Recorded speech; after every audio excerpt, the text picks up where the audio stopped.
अब दोस्तों आईआरडीए का डंडा जो है वो चला है बैंक के ऊपर। जी हाँ दोस्तों, आप सभी जानते हैं बैंक जो है वो लाइफ इंश्योरेंस बेचते हैं और अब आईआरडीए ने एक ऐसा डंडा चलाया है कि बैंक जो बीमा बेचते हैं उनके ऊपर रिस्ट्रिक्शन लगाने वाला है। देखिए, अब इस समय इंश्योरेंस जो बाजार है मार्केट में वो एक बदलाव से नहीं गुजर रहा है, एक नए दौर से गुजर रहा है और इसलिए बहुत तरह के परिवर्तन हो रहे हैं। अब जैसे हर एजेंट चाहता है कि यार ये जो बैंक वाले हैं, हम कस्टमर को समझाते हैं और कस्टमर बैंक में जाकर पॉलिसी करा लेता है, यानी हर एजेंट ये चाहता है कि बैंक के ऊपर अगर कोई रिस्ट्रिक्शन लग जाए तो काम और बेहतर हो सकता है। तो अब सवाल ये है, तो क्या रवि जी अब बैंक वाले बीमा नहीं बेच पाएंगे क्या, या उनके ऊपर क्या टर्म्स एंड कंडीशन आईआरडीए लगाने वाला है? ऐसे बहुत सारे आपके मन में सवाल चल रहे होंगे और इसीलिए ये वीडियो आपके लिए बना रहा हूं। इसमें तीन बातें करूंगा। नंबर एक बात कि आईआरडीए ने अभी क्या नया नियम अप्लाई करने वाले हैं बैंक वालों के ऊपर, इंश्योरेंस कंपनी के ऊपर, ये बैंक इंश्योरेंस के ऊपर, ये जो बैंक का एश्योरेंस चैनल बोलते हैं, ठीक है। दूसरी बात करूंगा, ये जो नियम है अप्लाई होगा इससे बैंक को क्या नुकसान होगा और एजेंट को क्या सीधा फायदा होगा, और फिर बताऊंगा कि इससे ओवरऑल जो इंश्योरेंस का इकोसिस्टम है उसके ऊपर क्या फर्क पड़ने वाला है। तो बहुत ही प्रैक्टिकल और इंफॉर्मेटिव एपिसोड वीडियो है आपके लिए। अगर आप एक एडवाइजर है या उस इंडस्ट्री में किसी तरीके से जुड़े हैं या एक इन्वेस्टर है, कस्टमर है,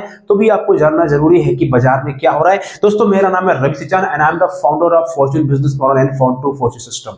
मेरा एक मिशन है, मुझे इंडिया में एक क्रांति लानी है फाइनेंशियल सेक्टर के अंदर, लोगों को जागरूक करना है, एजुकेट करना है और 1 लाख लोगों को फाइनेंशियल एजुकेट करके उनको फाइनेंशियल कोच बनाना है ताकि वो मार्केट में लोगों को जाके एजुकेट करके सही तरीके से प्लान दे सके और वो खुद भी फाइनेंशियली फ्री हो सके। तो अगर आप मेरे मिशन से जुड़ना चाहते हैं तो सब्सक्राइब करना ना भूलें और आप कमेंट्स करें, सवाल पूछिए, मैं आपके सवाल का जवाब देने के लिए तैयार हूं, ठीक है। तो दोस्तों बात करते हैं कि क्या है नया मुद्दा, क्या नई न्यूज है बैंक के लिए और एजेंट्स के लिए। तो देखिए, अभी जो आज का जो पिक्चर है, आज का जो सीन है, पहले वो समझो मार्केट में क्या हो रहा है। मैंने कई बार बता रखा है आप लोगों को, जो प्राइवेट लाइफ इंश्योरेंस कंपनीज हैं जो अच्छा खासा होल्ड करती हैं, तो प्राइवेट लाइफ इंश्योरेंस बिजनेस का 65% बिजनेस धंधा वो बैंक के द्वारा आता है।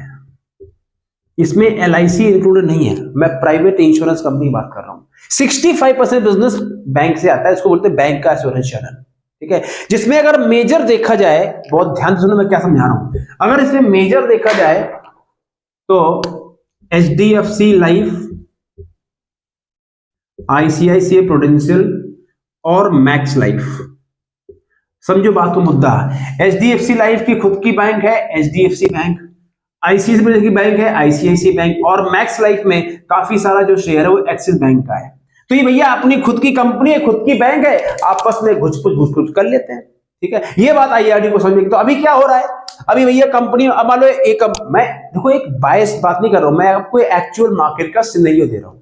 अब ये जो इंश्योरेंस कंपनी है, अब इनका पता है अगर हमारा 50% बिजनेस भी बैंक के चैनल से आ जाएगा तो हमको क्या पागल कुत्ते ने काटा है कि हम अपना डिस्ट्रीब्यूशन नेटवर्क बनाएंगे, हम पैसा खर्च करेंगे मार्केट में, एजेंट रिक्रूट करेंगे, फिर वो भाग जाएगा, फिर काम नहीं करेगा। अरे पागल थोड़ी है ये पैसा, क्या हमारे पास हमारा बैंक है, कस्टमर चल के आता है और हमारे बैंक के हमारे बैंक के जो कर्मचारी हैं उसी तनख्वाह में उनसे हम सारे काम कराते हैं, उनसे बीमा भी बिकवाते हैं, म्यूचुअल फंड भी बिकवाते हैं, प्रॉपर्टी भी बिकवाते हैं और उनसे काम भी कराते हैं और तनख्वाह उतनी देनी पड़ती। और बीमा अगर बेच देते हैं तो इंसेंटिव देते हैं और नहीं बेचते हैं तो तनख्वाह में काम चला देते हैं। समझो क्या समझा रहा हूं मैं आप लोगों को, ये बात अभी क्या। अच्छा, अब ये ऐसा हो क्यों रहा है, फिर बताऊंगा कि क्या क्या कैप लगाई आईआरडीए ने बैंक के ऊपर, आपको सुन के मजा आ जाएगा। तो अब ये होता क्यों है, आखिरकार ऐसा बैंक के पास क्या एडवांटेज है जो एक एडवाइजर, एजेंट या फाइनेंशियल एडवाइजर के पास नहीं है। अगर आप लाइफ के साथ म्यूचुअल फंड बेचते हैं तो भी वो एडवांटेज आपके पास नहीं है जो एक बैंक के पास में। जानना चाहते हैं क्या है? 3 चीजें ऐसी हैं जो एक बैंक के पास में। पहली बात समझिए, बहुत पावरफुल आइडिया, आज के टाइम में राजा वही बनेगा जिसके पास बाजार का डेटा है। लिख लीजिए अपने डायरी में, जिसके पास डेटा है वो क्वीन है, जिसके पास डेटा नहीं है वो भिखारी है। पूरी फाइट डेटा की हो रही है। देखो आजकल इंश्योरेंस कंपनी डेटा चोरी हो रहा है, वो स्टार हेल्थ इंश्योरेंस का डेटा चोरी हो गया, एक लाइफ इंश्योरेंस कंपनी डेटा चोरी हो गया। सोच रहे हो, मतलब एक जमाने में चोरियां होती थी, घर से सोना लोग चुरा ले जाते थे। अब लोग भैया सोना चांदी नहीं चुराते हैं, भैया डेटा चुरा लो, सोना अपने आप आ जाएगा। समझो बात को। तो जिसके पास डेटा है वो राजा है। तो बैंक के पास तीन चीजें हैं जो आप लोगों के पास। पहली चीज, बैंक वालों को ये मालूम है अगर मेरा खाता बैंक में है तो बैंक को ये पता है कि इस आदमी की बाइंग पावर कितनी है। लिख लो डायरी में, परचेजिंग पावर, इसको बोलते हैं सरप्लस मनी, डिस्पोजेबल इनकम, कितना पैसा पड़ा है इस आदमी के अकाउंट में। दूसरी बात क्या पता उनको, बैंक वालों को ये भी पता है कि ये आदमी क्या करता है, नौकरी करता है, बिजनेस करता है, किस तरह के बिजनेस में है, तो उनको उनके काम का, प्रोफेशन का अंदाजा है। और तीसरी बात ये पता है कि ऑन एन एवरेज ये पर्सन कितने पैसे महीने में कमाता है, बेस्ड ऑन द कितना पैसा उसके अकाउंट में गिरता है, वो हिसाब किताब लगा लेते हैं। आजकल सॉफ्टवेयर सब चल गया है। ये तीन बातें बैंक को पता है, कितना कमाता है, क्या करता है और कितना पैसा अकाउंट में पड़ा है। अब ये पता है उनको। अब मान लो कोई आदमी गया बैंक में कोई चेकबुक इशू कराने या कोई भी काम करने गया, तो इनके पास मालूम है कि पैसा है, तो क्लाइंट बोलता मुझे एफडी करानी है। हाँ भैया ठीक है। तो अब एफडी कराने क्लाइंट गया, एफडी में कितना ब्याज मिलेगा, 6-6.5%। वहीं बैंक का हमारे आरएम बैठा हुआ है या बैठी हुई है, तो बोलती सर आप एफडी कराने आए हो, देखिए सर मैं आपको समझाती हूँ सर आपको जो एफडी मिलेगा इसमें सर आपको टैक्स देना पड़ेगा, टीडीएस देना पड़ेगा, और ये भी है सर मेरे पास एक बेटर प्लान है जिसमें सर आपको एफडी मिलता 6.5%, हम सर आपको 7% देंगे, सर हम आपको साथ में लाइफ कवर देंगे, सर हम आपको इसमें टैक्स फ्री, मतलब आपको सब कुछ दे सकते हैं जो सर एफडी में है, लेकिन हम आपको एडिशनल दे रहे हैं, तो सर आप ये वाली एफडी करा लीजिए। और क्लाइंट बोलता है ठीक है मैडम आप कर दो, ये लो 10 लाख का चेक। अब मैडम ने उस एफडी वाले क्लाइंट को कन्वर्ट कर दिया इंश्योरेंस पॉलिसी में।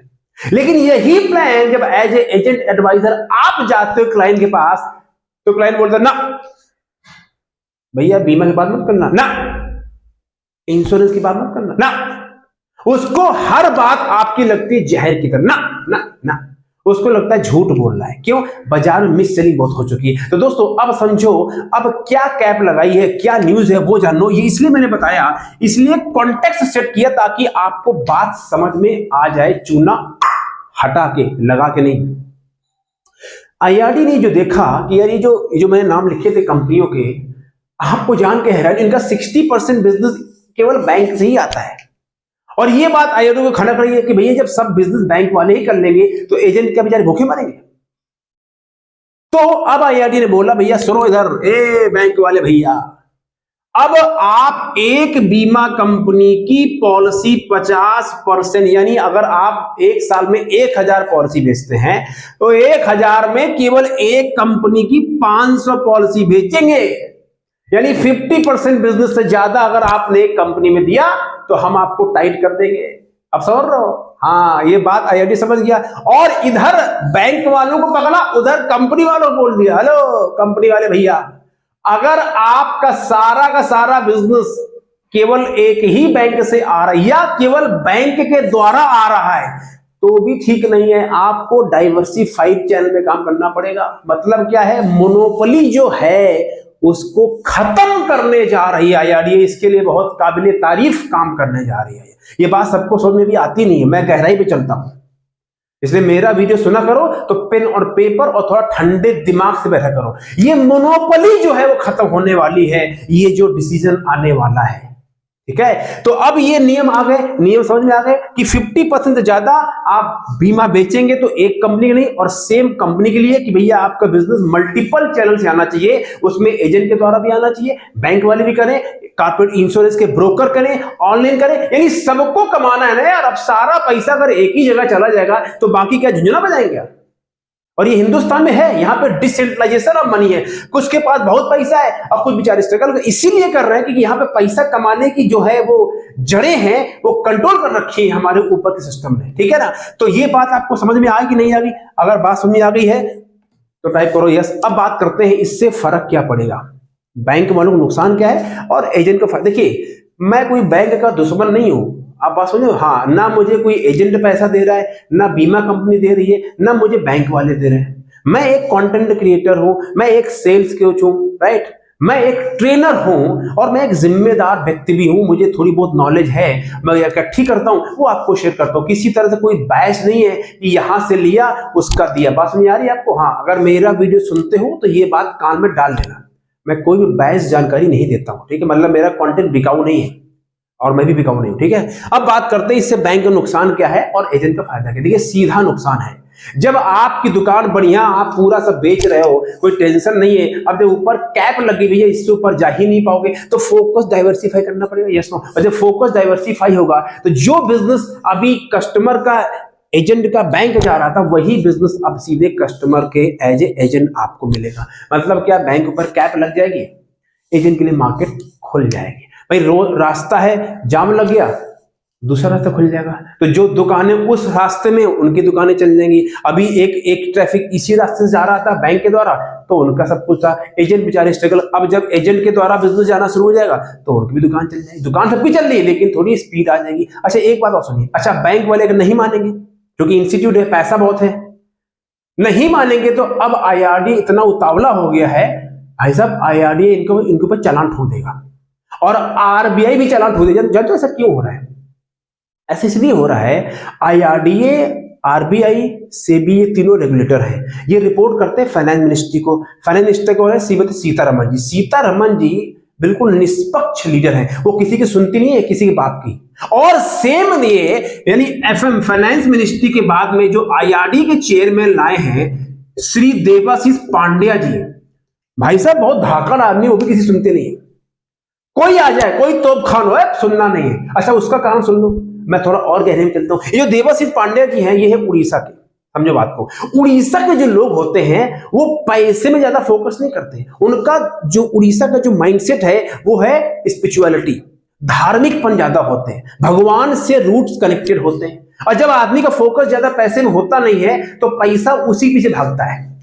और दूसरी बात, सबको पता है जगत के नाथ श्री जगन्नाथ भगवान कृष्ण कहां बैठे हैं? पुरी में। अब जिसके ऊपर जगन्नाथ जी का आशीर्वाद है, किसकी माइको लाल की हिम्मत है कुछ कर ले, तो भैया ये पैसा इनको चाहिए नहीं, ऊपर से डंडा आता नहीं, क्यों आएगा तो सीधे, तो इसलिए बहुत धाकड़ आदमी। और इसी वजह से इनके अंदर इतनी पावर है कि इस तरह के बड़े बड़े बैंक और बड़े बड़े इंस्टीट्यूशन के खिलाफ ये डिसीजन ले सकते हैं जनता के हित में। ये देखो, ये बात समझो, कोई यहां दुश्मनी नहीं किसी से, जनता के हित में जो काम होना चाहिए वही जनतंत्र है, वही गणतंत्र है। अगर जनता के हित में काम नहीं है तो काहे का जनतंत्र, काहे का गणतंत्र? बात समझ आपको आ रही है? तो इसलिए ये इस तरह, और मैं सम्मान करता हूं, बहुत अच्छा डिसीजन लेने वाला। तो अब क्या होगा इससे जो है, अच्छा हाँ आपको बात और बता दूं, हमारे देश में अभी भी बहुत कम बैंक हैं। ये जो 10-15 बैंक आज मार्केट की पूरी मार्केट कैप्चर खा के बैठे हैं, मैं तो कहता हूं आईआरडी को यहां तक आना चाहिए। अगर बैंक वाले मनमर्जी करें, एक बार नोटिफिकेशन दो, चालान ठोक दो, दूसरी बार नोटिस दो, चालान ठोक, तीसरी बार भैया बोल दो अगर तुमने गड़बड़ी की तुम्हारा आरबीआई से बोल के बैंक लाइसेंस खत्म है, बैंक का लाइसेंस कैंसिल करो। अरे भैया 20 कंपनियां बाजार में खड़ी हैं जिनके पास पैसा भी है, ब्रांडेड कंपनियां हैं, उनको आरबीआई बैंकिंग का लाइसेंस दे नहीं रहा।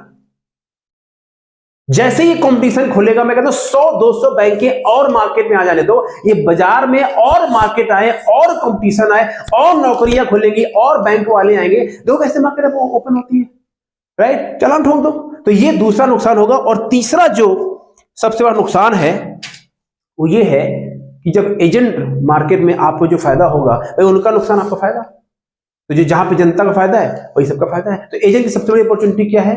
अब जिस कस्टमर को आप समझाओगे, बोलो सर देखो ऐसा है, आपको पता सर वहां पर रिस्ट्रिक्शन आ चुकी है, सर हमारे पास सब कुछ है, अब एक नियम और भी आने वाला है कि आप एज ए एडवाइजर 3 से 6 कंपनी पॉलिसी बेच पाओगे। तो अब आप कस्टमर बोल सकते हो देखो सर मैं भी सर बैंक की तरह का, बस अंतर इतना है कि सर वो एक इंस्टीट्यूट है और सर मैं एक इंडिविजुअल, लिख लो ये बोल सकते हो क्लाइंट को, सर वो एक इंस्टीट्यूट है, वो फाइनेंशियल इंस्टीट्यूट है, सर मैं एक इंडिविजुअल हूं, दैट्स इट। लेकिन सर नॉलेज में कोई अंतर नहीं है, मैं भी कनेक्टेड हूं उसी फाइनेंशियल इंस्टीट्यूट से, लेकिन आपको नॉलेज बढ़ाने की प्रॉब्लम पता है क्या होती है? आप लोग एज ए एडवाइजर एजेंट, आप लोग पढ़ते नहीं हो, सीखते नहीं हो, केवल बातें करते हो। अरे थोड़ा बहुत ज्ञान ले लो, सीख लो, इक्विटी मार्केट क्या है, म्यूचुअल फंड क्या है, डेट फंड क्या है, क्लोज एंड फंड क्या है, ओपन फंड क्या है, एनएफओ क्या है, लिस्टेड स्टॉक्स क्या है, अनलिस्टेड। अरे थोड़ा फाइनेंस का कैप्सूल ले लो यार, खा जाओ और फिर जाओ बाजार में, देखो बिजनेस कैसे नहीं होता। लेकिन नहीं रमेश जी वो सब तो ठीक है, हमारे पास पढ़ने का टाइम, तभी तो भी चंपूलाल गिरी चल रही है।